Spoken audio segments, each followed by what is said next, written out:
today we're going to look at something that's probably very important in today's world, how to share our resources remotely.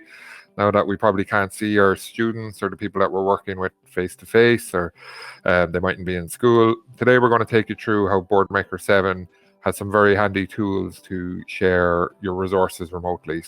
Michael kind of covered earlier in the week just the different sections to Boardmaker 7, in that we have the editor where we create and edit our resources. We have My Boardmaker, which is where we log in online and we can make edits to our system. It's where all our resources are stored in the cloud and how we share them. And then the Student Center, which is something we'll look at in depth today, is an app that's free to download.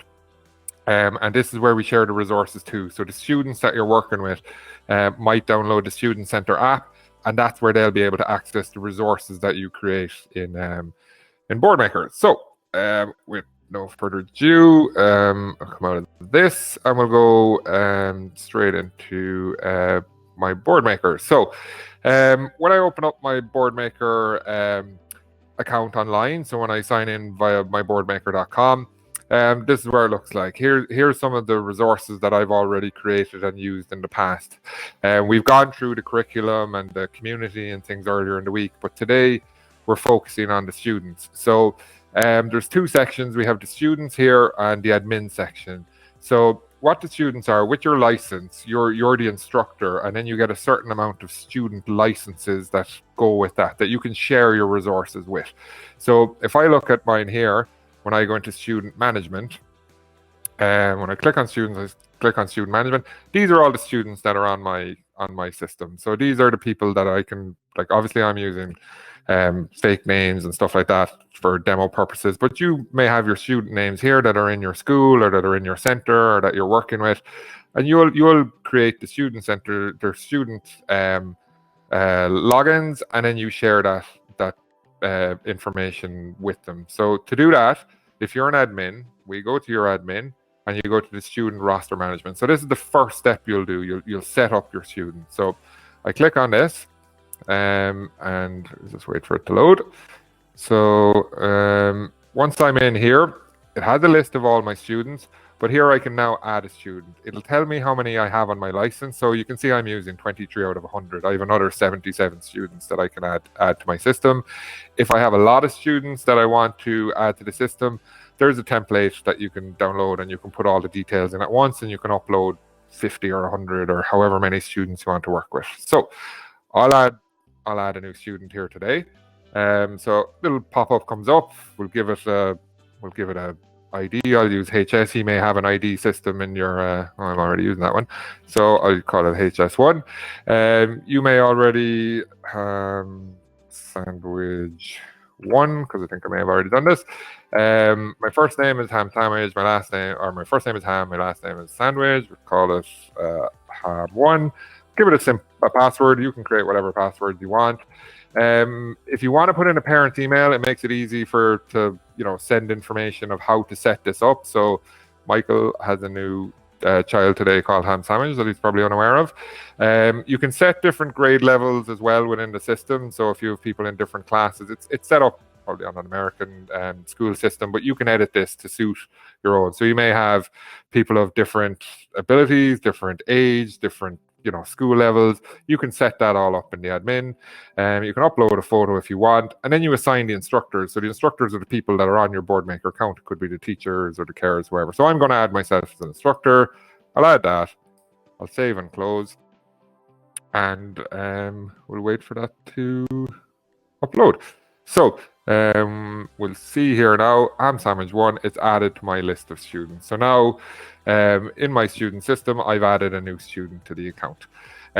So once I've done that, I can go back to my student management, and we can see here, again, here's the information of all my students. If I wanted to email the student access, so say, for example, I wanted to email Michael about how does he download the app, how does he access the information I'm about to send. Michael will now get an email from the system. It looks a little something like this. If I download it, this will give me all the student access files that I have on the system. It's just taking a little bit of time to download. Here it is. So the email, what it would do, it's kind of like an instruction letter telling you that, look, this is we're using this app. This is where you download the app. This is how you log in. It even gives you a QR code that makes it easy to log in. So you're probably all wondering what am I talking about, this app, and what does it do and how do you access the system? So this now, so I'm opening up a separate app. This is called Boardmaker Student Center. Okay, so just pretend I'm the student now. Okay, so I'm not the teacher. I have my iPad. I have my laptop. I could have a Chromebook. I could have my Mac. I download this Student Center app. It's free to download, so I don't need a Boardmaker account or anything. I can just download it from the iTunes store or from the Windows store, wherever it may be.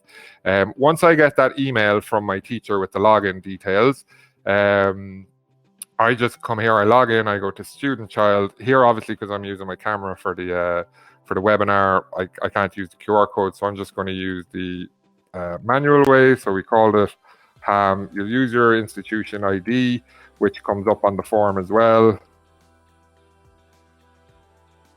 And you just put in your password. Hopefully they were the details that I put in.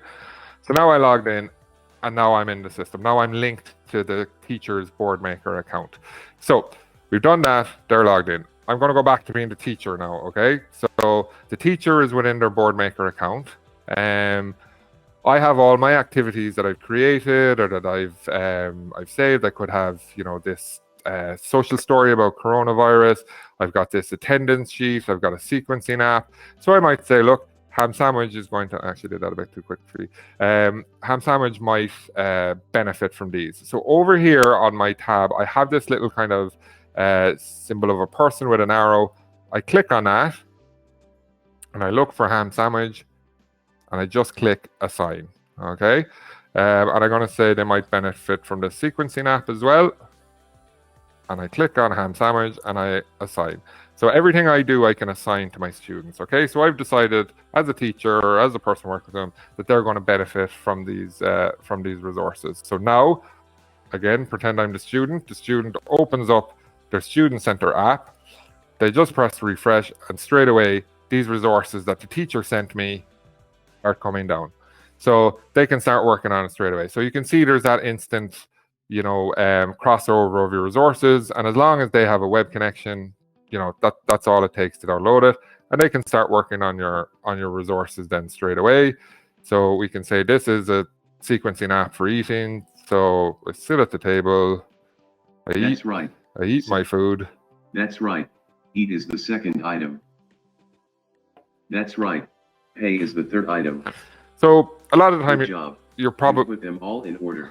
A lot of the time you're probably going to use interactive resources. So the nice thing about this is that I suppose traditionally with Boardmaker we may have used a lot of paper resources. We may have printed out our resources, laminated, cut them up, maybe played some matching games or math stools. But some of the people we work with might not be able to have the mobility or the dexterity to be able to use these paper resources, so they're more comfortable using an iPad with a stylus or an eye gaze system, or they have switch access. And what it does is it makes it more inclusive for a lot of the people we work with. If I go into the settings on the app, I can change the access method. So you can see here we've got different options. I can use scanning, mouse pause, gaze interaction, touch exit. So it's making it more inclusive for the people we work with. You can with the books and stuff, the person, if they're not able to use paper books on the app, they can turn the page themselves. I don't see Mom. Using their eye gaze system or using touch or using their switch access. So it's just making it more accessible to everyone. But I think the remote learning from it, or the ability to share their resources remotely is quite unique. Also, I'm going to go back. I'm the teacher now again. I'm going back into my Boardmaker, so I'm here working from home. I'm in front of my own computer, so I have my student management, but I also have performance data. So I'm also getting some feedback from the system as well. So I could pick a student, I could pick Ham Sandwich, kind of see what they've been working on in the last couple of weeks, and I can see, look, they've done that sequencing that sequencing resource that I sent them. They did it on this date. It took them this long to do it, etc.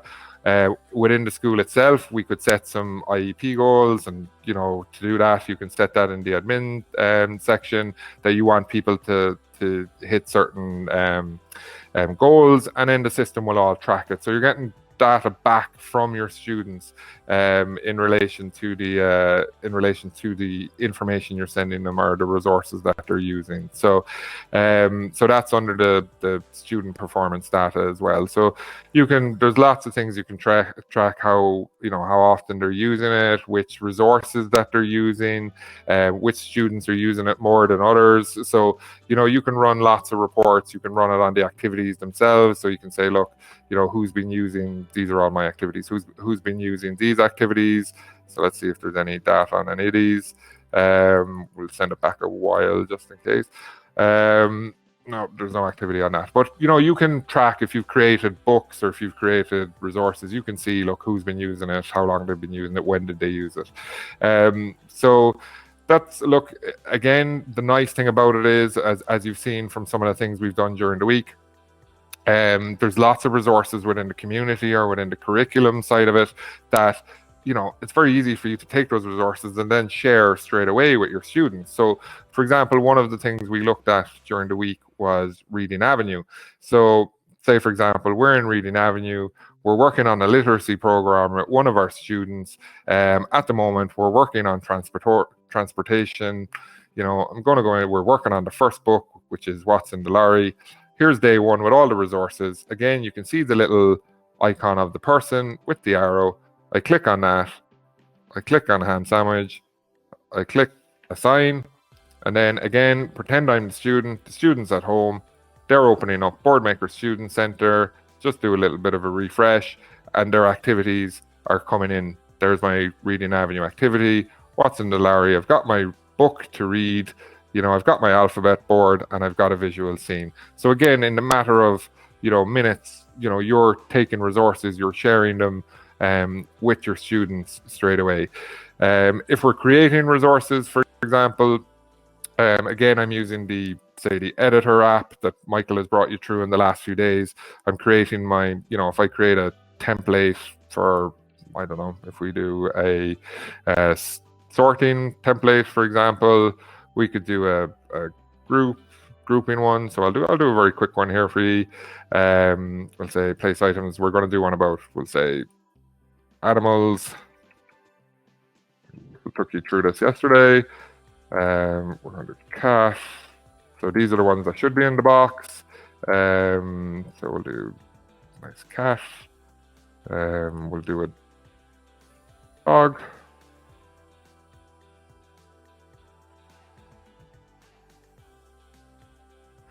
And we'll do a lion.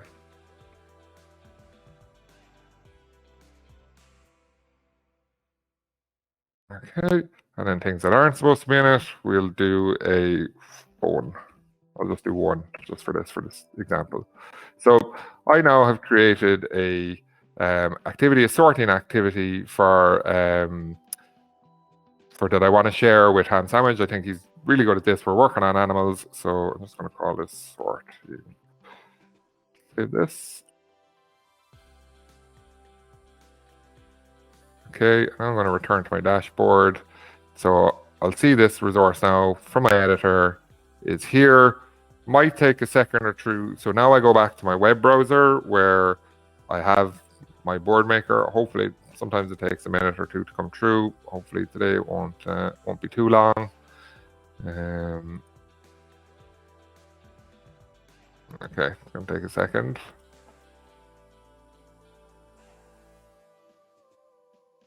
So again, while we're hoping that'll upload to my Boardmaker, which I'll go back to in a second. Again, as I said, depending on your account, you have a certain amount of students with it. The usual kind of metric is 10 students for every one instructor. So if you're getting an organizational account from ourselves, that gives you 5 instructors, which gives you 50 students. So you can have 50 students on the system, but if you need more, obviously get in touch and we can have a look at that the licensing for you. So again, you're setting it up all in your student roster management. Then you're in your students, you're checking their performance data, their usage, and then you're just sharing your resources. So hopefully my new resource has come in, which is the sorting one I just created. Here I've got my little icon. I'm going to assign this to ham sandwich. Tick, done. Again, I'm opening up the Student Center app. So just imagine that I am the student at home. I've got my iPad or my laptop out, and now my sorting has come down, and straight away they can start working on the activity that I created, this sorting activity, which is I want to put the animals in the box. That's right.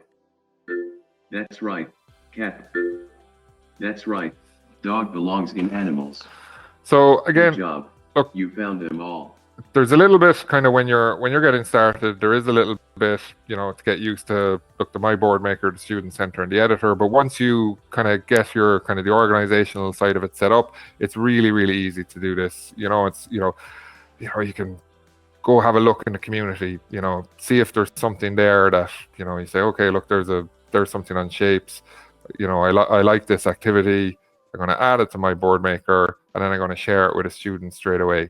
So literally, you're searching for stuff, you're finding it, and you're sharing it. It's really reducing your workload. I always say, if you're thinking of creating a resource on Boardmaker, have a look in the community. Somebody may have already done it for you first, and it's we don't quite call it stealing their work, but everyone's sharing it across the community, and they want you to use it. So, and then.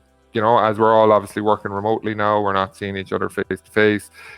Using that Student Center app, it's really easy to get these resources across to people very easily. We're getting our data, we're getting our data and our performance data back. So it's really nice for teaching. We've seen, obviously COVID has kind of pushed this really to the forefront for a lot of our Boardmaker customers, and we've seen some really, really great results with it. And it's kind of it's really shown the power of Boardmaker and the power of those interactive templates, the usability for all different types of users. As I said, I keep going back to the access methods. Those people that are using iGate systems, or they've got communication devices, or they prefer using iPads. We can do that now. It's not all just about the paper resources that we need to print out and to use. So I'll quickly jump. Yeah, sorry, Tina. It's Tina. Yeah. Hi. Can you just stay there for 1 second? Because I'd like to just bring a point up.